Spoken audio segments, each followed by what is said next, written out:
Assalamualaikum warahmatullahi wabarakatuh. Keteladanan Nabi dan sahabat. Kedermawanan Utsman bin Affan. Sore-sore jalan ke taman, tidak lupa membawa cemilan. Akan saya persembahkan sebuah kisah Utsman bin Affan. Siang-siang cemilan bakwan, nyemilnya bareng teman. Semoga kita bisa dermawan seperti kisah Utsman bin Affan. Jalan-jalan tertimpa hujan, lari ke tepi, menuduhkan diri. Siapa yang ingin jadi dermawan, maka dengarkanlah cerita ini. Sebuah cerita kedermawanan, kelembutan, serta kemurahan hati Utsman bin Affan kepada seluruh kaum muslimin. Utsman bin Affan adalah sahabat Rasulullah. Beliau seorang pedagang kain, kaya, dan beliau banyak harta, serta beliau adalah orang yang sangat pemurah. Karena kelembutan hati, kedermawanan, dan serta kemurahan hatinya, Utsman bin Affan disenangi banyak orang. Dan Utsman bin Affan juga membeli sumur, serta mewakafkan sumur itu untuk kebutuhan masyarakat di Madinah. Al-Kisah. Terdengar suara teriakan dari seorang kaum Yahudi yang berkata, "Siapa yang mau membeli air? Siapa yang mau membeli air? Sumurku ini satu embernya 30 dirham." Ketika kaum muslimin hijrah ke kota Makkah ke Madinah, mereka tidak membawa harta karena ditahan oleh penduduk Mekah. Orang Mekah berkata, "Boleh kalian pergi, silakan, tapi tinggalkan harta kalian." Maka kebanyakan kaum muslimin mereka hijrah ke kota Madinah, ke kota Yathrib. Mereka dalam keadaan miskin, dan ditambah lagi di kota Madinah sedang musim kemarau. Air sangat sulit dan susah untuk mencari air. Cuma ada satu sumur yang berisi air, yaitu milik kaum Yahudi yang tadi menawarkan siapa yang mau membeli air. Kaum Yahudi menggunakan situasi ini sebagai peluang ia untuk mendapatkan uang, karena dia tahu ada yang berhijrah dari Mekah ke kota Madinah. Dia pikir mereka itu orang-orang kaya. Maka setiap yang datang ke sumur itu ingin mempunyai air, mereka mundur karena mendengar harganya 30 dirham, setara dengan 2,1 juta. Pada akhirnya ada solusi. Ada satu sahabat yang sangat luar biasa kaya, tapi tidak sombong, tidak pelit, tidak sayang uang, dan tidak sayang dengan hartanya. Ketika Rasulullah SAW bersua kepada para sahabat, "Siapa yang ingin memiliki rumah di surga?" Semuanya angkat tangan. "Rasul, kami ingin punya rumah di surga." "Baik," kata Rasul. "Siapa yang bisa menyelesaikan masalah pencekik butuh air?" Ada yang bisa menyelesaikan? Tidak. Tidak ada yang tunjuk tangan. Tiba-tiba Utsman bin Affan angkat tangan. Lalu kata Rasulullah, "Bagaimana caramu, Utsman?" Utsman bin Affan menjawab, "Tenang ya Rasulullah, biar aku yang menyelesaikannya." Kemudian Utsman bin Affan begitu keluar dari majelis, dia datang kepada orang Yahudi yang memiliki sumur. Kata orang Yahudi, Siapa yang mau membeli air sumur ini, satu embernya cukup 30 dirham." Lalu Utsman, "Aku tidak mau membeli air." Lalu Kenapa kamu kesini kalau tidak membeli air? Aku cuma ingin membeli sumur ini, dijual atau tidak sumur ini? Aku tidak jual sumur, tetapi aku hanya menjual air. Iya, tapi aku tidak butuh airnya. Tapi aku butuh sumurnya. Tapi kalau aku menjual sumur ini, aku tidak bisa jual air lagi. Kalau kamu ingin tetap berjualan, saya beli setengahnya saja.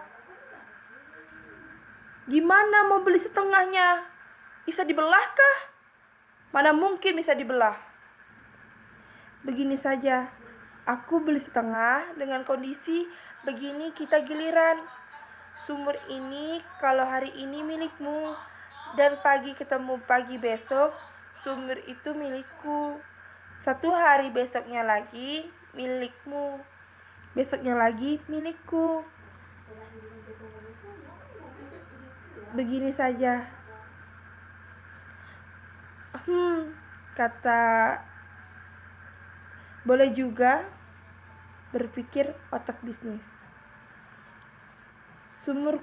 Aku akan menjual sumurku ini dengan harga 10 dirham. 10 dirham sama dengan 700 juta. Utsman bin Affan adalah pedagang yang tidak pelit. Sama orang dan kepada orang Yahudi saja, beliau tidak pelit. Kalau 10.000, boleh tidak aku tawar? Oh, boleh. Aku tawar 12.000 dirham. Hah? Kaget. Dibayarlah uang 12.000 dirham dari tangan Utsman bin Affan kepada orang Yahudi tadi. Orang Yahudi sangat senang. Dia kaya mendadak. Dia dapat uang dan masih bisa jualan. Tapi kata orang Yahudi, hari ini sumur ini milikku. Giliran kau besok. Orang Yahudi sudah merasa sangat kaya. Sudah dibayar setengah sumur oleh Utsman bin Affan. Besoknya dia jualan. Tapi sampai siang tidak ada yang membeli airnya. Sampai sore pun tidak ada yang membeli. Kenapa? Karena kemarin mereka telah digratiskan oleh Utsman bin Affan untuk mengambil air. Dan begitu seterusnya.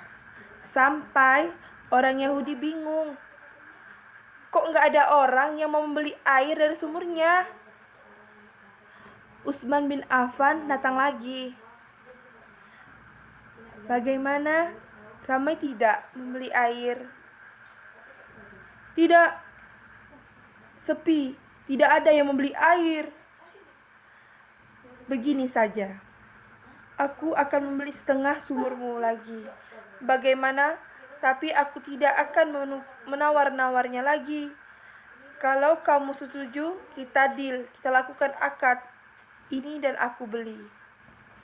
Utsman bin Affan orang yang sangat luar biasa. Pemurahnya, kaya, dan tidak pelit. Dan beliau suka berbagi dengan kaum muslimin. Tapi tidak hanya sama dengan kaum muslimin, tapi dengan penduduk Madinah. Esok paginya, Utsman bin Affan memanggil orang-orang di Madinah. Wahai orang-orang muslimin, penduduk dari kota Madinah ke kota Mekah, hijrah ke kota Madinah, silahkan datang ke sumur ini. Mereka bertanya, Utsman, itu kan sumur milik orang Yahudi. Hari ini sumur ini milikku. Berapa yang harus kami bayar? Air yang ada di dalam sumur itu. Utsman bin Affan menjawab, gratis. Kalian isi tempat air kalian dan juga untuk persediaan besoknya. Sumur itu milik siapa? Hari ini milikku. Besok miliknya orang Yahudi. Dan seterusnya bergiliran seperti itu. Orang Yahudi berkata dengan putus asa, dengan harga 8.000 dirham untuk harga sebuah sumur yang setengah dari pertama Utsman beli. 12.000 dirham. Yang kedua setengah sumur itu 8.000 dirham. Jadi 8.000 ditambah 8.000 dirham sama dengan 1 dirham 70.000 dikalikan menjadi 1,4. Masya Allah, harga satu sumur 1,4 miliar yang dimiliki Utsman bin Affan. Dan kemudian beliau memanggil Rasulullah dan juga memanggil para sahabat dan kaum muslimin. Utsman bin Affan berkata, "Wahai Rasulullah, para sahabat dan para muslimin, hari ini akan aku wakafkan sumurku ini untuk kalian. Semuanya yang membutuhkan air ini, 1,4 miliar satu sumur ini, kubelikan untuk kalian." Kemudian kemurahan hati Utsman bin Affan, dia berikanlah kepada kaum muslimin. Dan sumur itu pun masih ada sampai sekarang, dan sumur itu pun diberi nama Ruman, dan di sekitar sumur itu pun tumbuhlah pohon kurma. Dan kemudian pohon kurma itu tumbuh semakin besar sampai sekarang dan dibangun hotel atas nama wakaf Utsman bin Affan. Burung cendrawasih terluka di bagian dadanya. Cukup sekian dan terima kasih. Semoga bermanfaat untuk semua. Jalan-jalan ke Taman Mina, singgah sebentar membeli kuaci. Cerita saya cukup sekian. Lain waktu kita sambung lagi. Berlari-lari ceria sambil memetik si buah lakum. Sampai di sini dulu cerita kita. Saya ucapkan wassalamualaikum. Assalamualaikum warahmatullahi wabarakatuh.